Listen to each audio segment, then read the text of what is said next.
Hello বন্ধুরা, কেমন আছো? আশা করি ভালো আছো। তোমাদের আশা আমিও ভালো আছি। আজ নিয়ে চলেছি নতুন একটা রেসিপি। চলো পাস্তা পায়েস করবো, তাই জন্য কী কী লাগবে চলো দেখে নিই। চলো নিয়ে নিয়েছি গোবিন্দভোগ চাল, পাস্তা, চিনি, ঘি, তেজপাতা আর এলাচ আর নিয়ে নিয়েছি দুধ। এখন আমি কড়াইটা বসিয়ে দিলাম। কড়াইটা গরম হয়ে গেছে, দুধ দিয়ে দিলাম।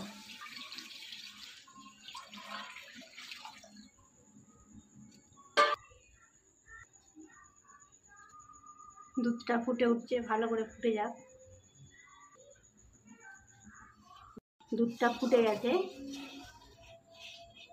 দুধটাকে লাড়বো একটু।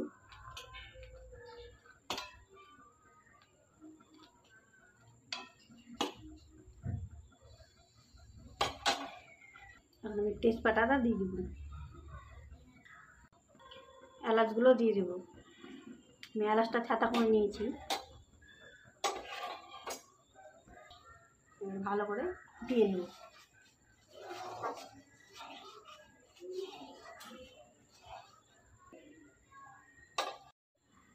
দুধটা ভালো করে জাল দিয়ে দিয়েছি।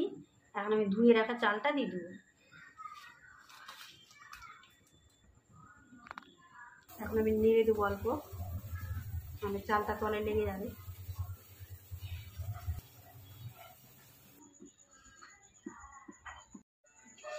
চালটা সিদ্ধ হয়ে গেছে। এখন আমি পাস্তাগুলো দিয়ে দেবো।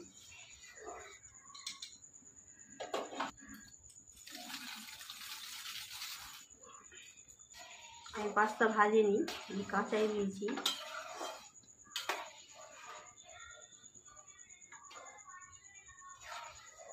পাস্তা ভাজলে সিদ্ধ হবে না, তাই জন্য আমি কাঁচাই দিয়েছি। পাস্তা চাল খুব সুন্দর সিদ্ধ হয়ে গেছে। এবার আমি চিনিটা দিয়ে দেব। আমি অল্প পরিমাণ চিনি দিলাম, আপনারা চাইলে যে যেরকম মিষ্টি খাবে সেরকম দিতে পারে।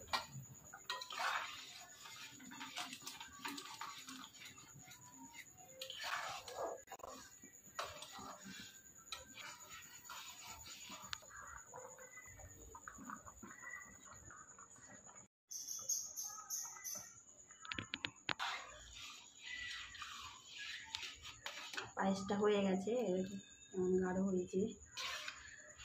এর উপর থেকে আমি ঘি ছড়িয়ে দেবো, পরিমাণ মতন ঘি দিয়ে দেবো। ঘিটা একটু ছড়িয়ে দিব, একটু নেড়ে নিই।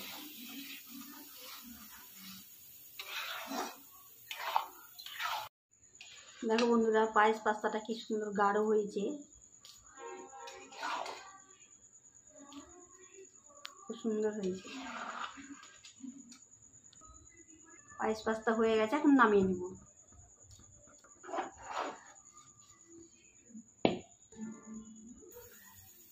আপনারা বাড়িতে এই রেসিপিটা ট্রাই করে দেখবেন কেমন হয়েছে, অবশ্যই করে খেয়ে দেখবেন। আমি আমার ছেলেকে এখন খেতে দেবো, খেয়ে টেস্ট করে বলবো কেমন হয়েছে। মা করেছে পায়েস পাস্তা, খেয়ে দেখি কেমন হয়েছে।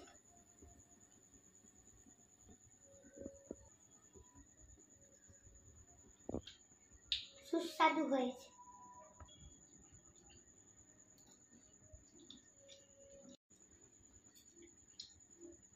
খেতে ভালো হয়েছে। বন্ধুরা, ভিডিওটা আমি এখানে শেষ করলাম। বাই। আর ভিডিওটা কেমন হয়েছে অবশ্যই কমেন্টে জানাবা।